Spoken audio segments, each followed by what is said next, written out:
Let's discuss this problem. The induced EMF in a coil does not depends upon. तो हमें बोला जा रहा है कि इंड्यूस ईएमएफ जो है इनमें से किस चीज पर डिपेंड नहीं करेगी। पहला, the number of turns in the coil, है ना। तो चलिए सबसे पहले तो देखते हैं कि इंड्यूस ईएमएफ का फॉर्मूला क्या होता है। लेट्स से कि हमारे पास एक कॉइल है तरीके से, ठीक है। मैं मान लेता हूं कि इसमें नंबर ऑफ टर्न्स कितने हैं, एन है। मैं मान लेता हूं कि इसमें नंबर ऑफ टर्न्स बराबर नंबर ऑफ टर्न्स बराबर एन मान लेता हूं।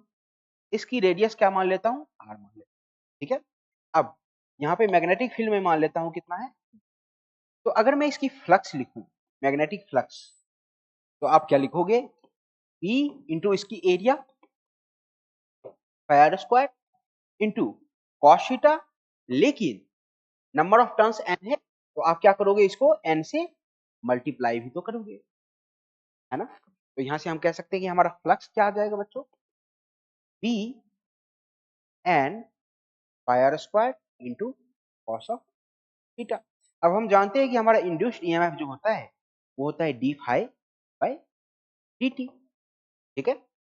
चलिए, यानी कि हमें इसको क्या करना पड़ेगा, डिफरेंशिएट करना पड़ेगा, यानी कि d by d t of B N pi r square cos of.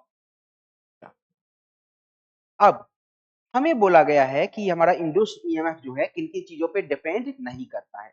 पहला ऑप्शन क्या था, नंबर ऑफ टर्न्स। हम देख सकते हैं कि induced EMF number of turns पे डिपेंड करता है ना। इसका मतलब वो ऑप्शन क्या हो गया, रॉन्ग हो गया। तो this is the wrong option. दूसरा, the rate of change of magnetic flux. तो हम इस फॉर्मूले से सीधा देख सकते हैं कि इंड्यूस्ड ईएमएफ किसके बराबर होता है, rate of change of magnetic flux के बराबर होता है।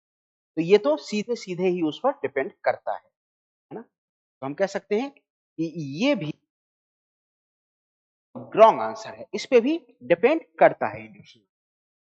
टाइम ऑफ रोटेशन, इसका मतलब है बच्चों, इसका मतलब है टाइम ऑफ रोटेशन का कि ये dt, इसको राउंड लगाने में, इस वाली कॉइल को इस तरीके से घूमने में कितना टाइम लगता है। तो हम कह सकते हैं कि इस dt पे ये डिपेंड करेगा या नहीं करेगा, तो ऑब्वियसली करेगा, क्योंकि dt ही तो डिसाइड करेगा कि इसको कितना टाइम लगेगा, और उसी हिसाब से फिर d phi by d t की वैल्यू निकालेंगे, है ना। तो टाइम पे भी ये डिपेंड करेगा, ठीक है। टाइम पे भी ये डिपेंड करेगा, तो ये भी रॉन्ग ऑप्शन है।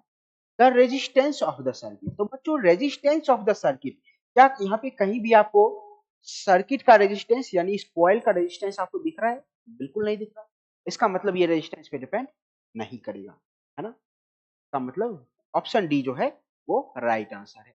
अगर हमें इंड्यूस्ड करंट पूछा जाता ना, आई इंड्यूस्ड, तो हम क्या लिखते, induced EMF divided by R. तो इंड्यूस्ड करंट जो है वो रेजिस्टेंस पे डिपेंड करेगी, और इंड्यूस्ड ईएमएफ हमारा रेजिस्टेंस पे डिपेंड करेगा, है ना। तो बच्चों यहाँ पे हमने कौन से कॉन्सेप्ट का यूज किया, तो इंड्यूस्ड ईएमएफ बराबर d phi by d t, ठीक है। और फ्लक्स बराबर क्या, एनबीए कॉस थीटा।